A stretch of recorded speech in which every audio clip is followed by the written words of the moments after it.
యేసుక్రీస్తును గూర్చిన సువార్త చెప్పడానికి ఒక వ్యక్తికి ట్రై చేస్తే ఫస్ట్ నీ వైపు చూసేది ఏయో తెలుసా? ఎవరో తెలుసా? మనుషులు కాదు నీకెళ్ళి చూసేది.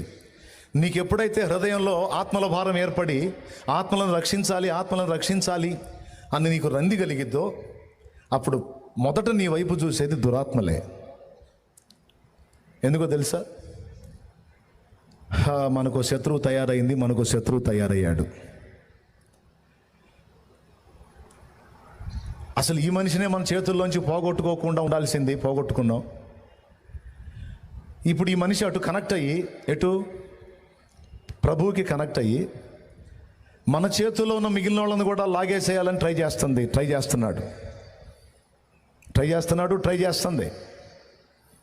కాబట్టి ఇప్పుడు ఈ మనిషి సంగతి ఏందో తేల్చాలి.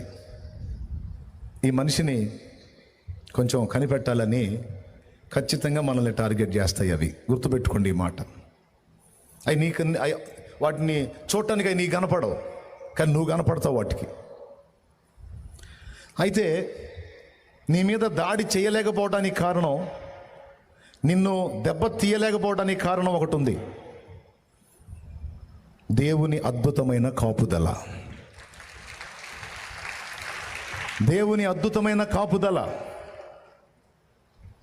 మారు మనసు పొంది బాప్తిస్మం పొంది పరిశుద్ధపరచబడి దేవుని బిడ్డవైన నీకు ఆయన అద్భుతమైన కాపుదల ఇవ్వబడింది. ఆ కాపుదలను ఛేదించుకొని అవి నిన్నేం చేయలేవు. నిన్నేదన్నా ముట్టాలి, నీకేదన్నా జరగాలి, నిన్నేదన్నా చేయాలంటే ఆయన సెలవియ్యాలి.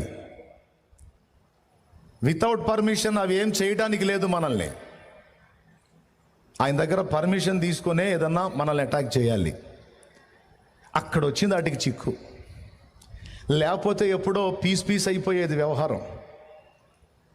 నువ్వు ఇంకా 10 మందిని రక్షించడం కాదు, నీ పని అయిపోయేది ఎప్పుడో. కానీ నువ్వు ఎంతమందిని రక్షణలోకి నడిపిస్తున్నా అవి గిలగిల్లాడుతా చూస్తానే ఉన్నాయి, కానీ నిన్ను మాత్రం ఏం చేయలేకపోతున్నాయి. కారణం ఏంటో తెలుసా? నీకు ఇవ్వబడిన దేవుని అద్భుతమైన కాపుదల.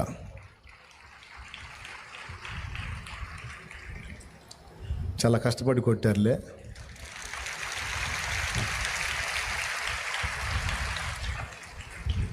ఆ కాపుదలను ఛేదించుకొని నిన్ను ముట్టలేకపోతున్నాయి అవి. అయితే ఒకటి మాత్రం చేస్తాయి: నిన్ను చంపలేకపోయినా, నిన్ను నాశనం చేయలేకపోయినా నీ మనస్సుని కకావికలం చేస్తాయి. నీకు మానసిక ఒత్తిడి కలిగించడానికి నీ మీద అస్త్రాలు